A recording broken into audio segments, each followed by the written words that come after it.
Hello, and welcome Hello. to the Liverpool Community Podcast with me, your host, Phil Beale. And today I'm welcoming somebody from a long way away who's trekked a long way to get here to our wonderful city. And I'm talking today to Maia Rowan, who is all the way from the west coast of America, from Santa Cruz. So welcome, Maia. Hello.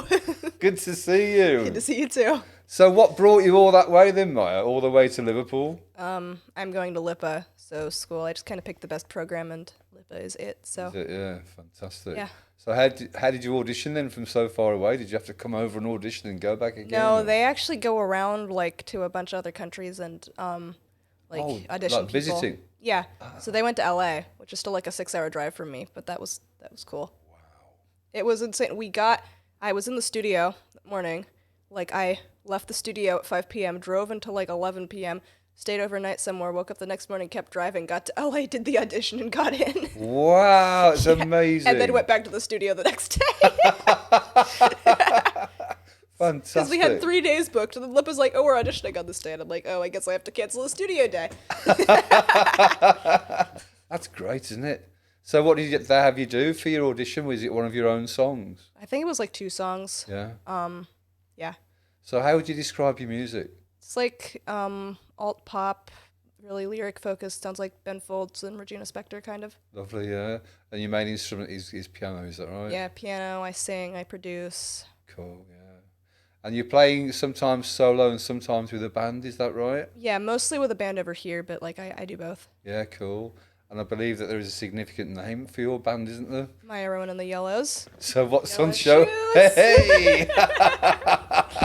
Yellow hat, yellow shoes.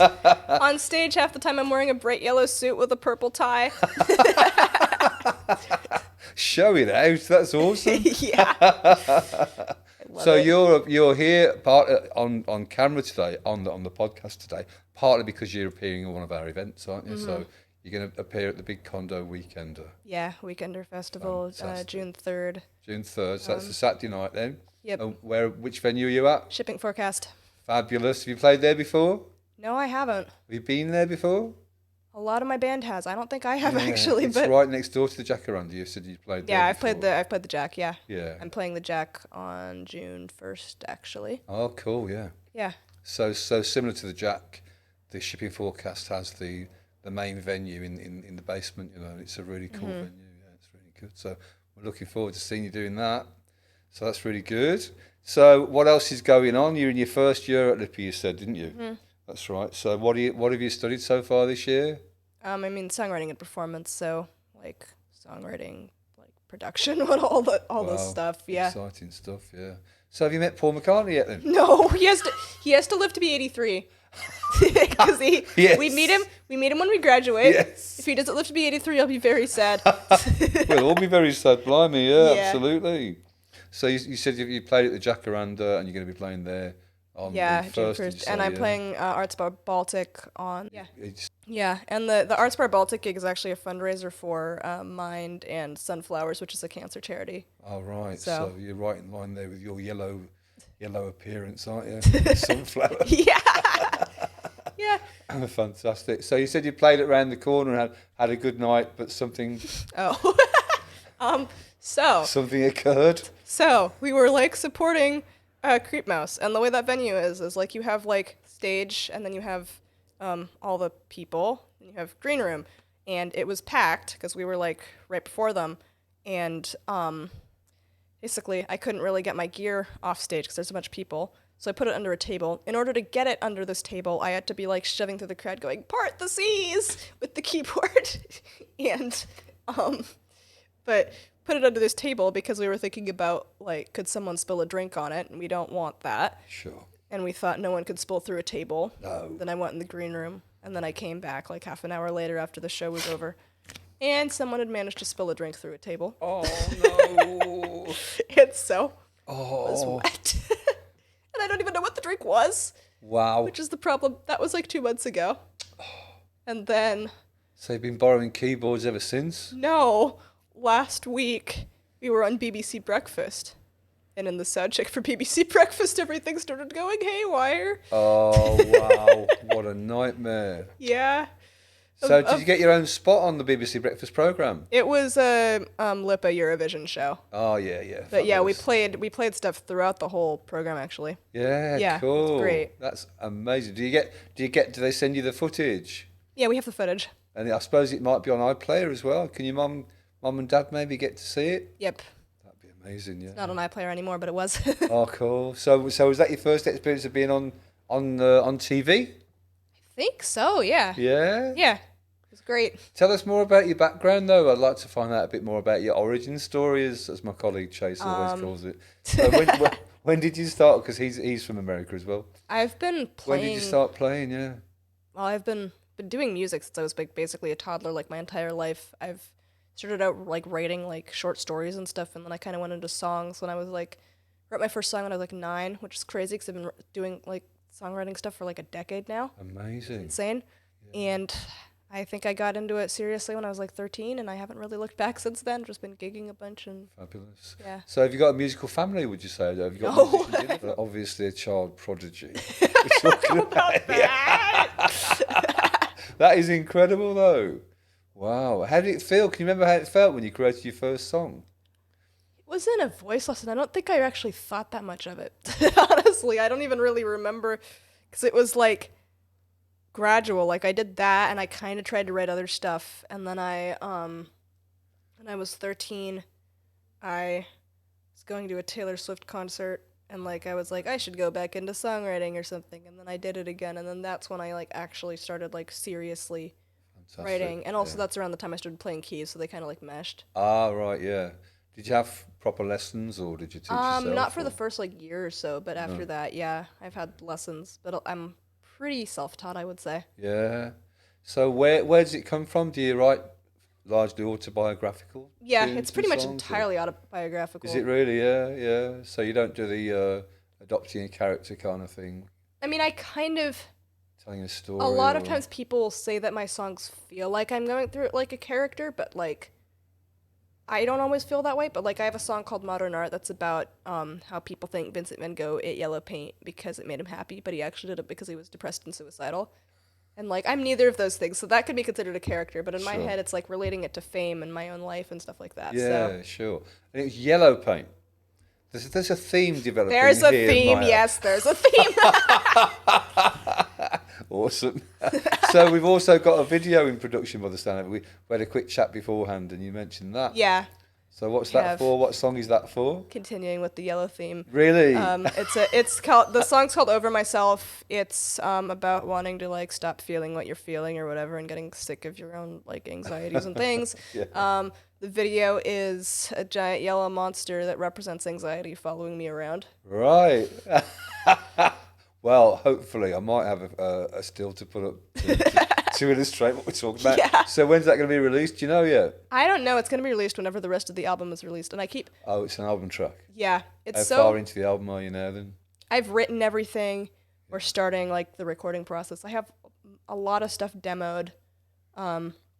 We actually just last night we just finished comping and reamping stuff for one of the songs. Fabulous. So that's like done. That's the first thing off the album that's like done. I think we need to redo the vocal, but it's like yeah. So that's that song.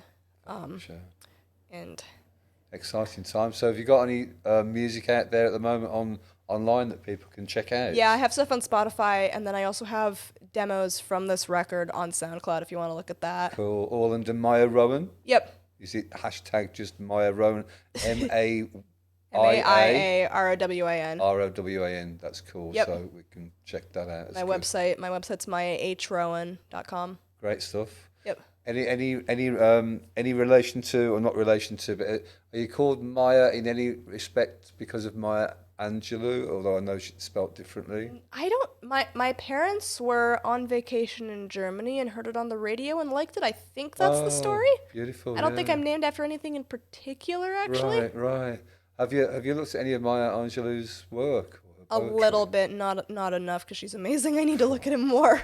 I've only just discovered her myself really in the last few years. She's just, in fact, probably since she passed away, I think she's absolutely She astonishing. passed away when I was basically. I think she like the year I was born or around then. I Right, yeah, that's think. probably about right. Yeah, Yeah. that's probably about right.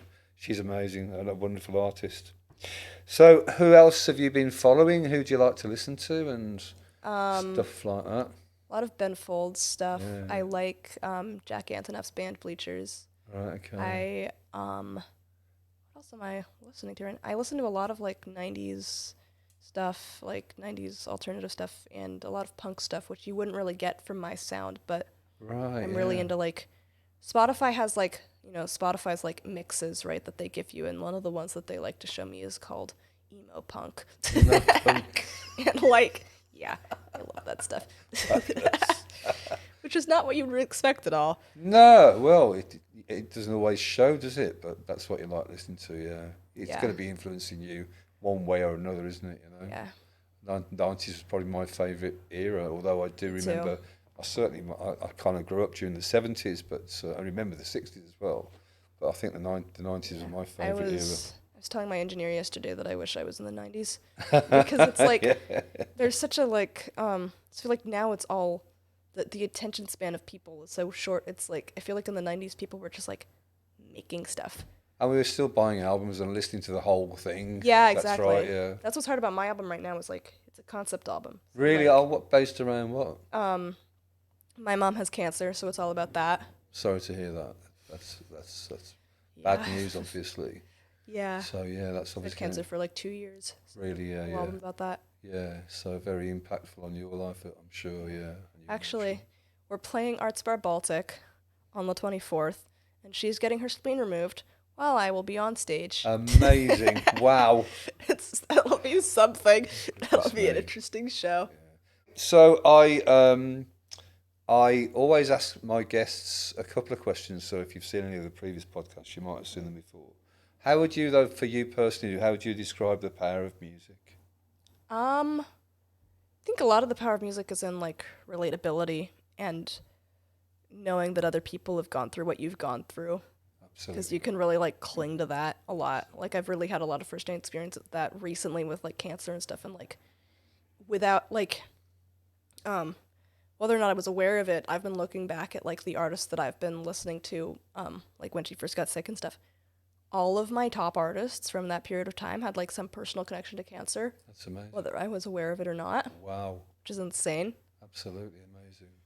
And yet with music, I think I probably, with most artistic subjects or disciplines, I think those strange coincidences, they seem to happen when you're in the right place, don't they? I don't mean the right place geographically, but in the right place in your life, doing what you should be doing, what you were actually brought here to do.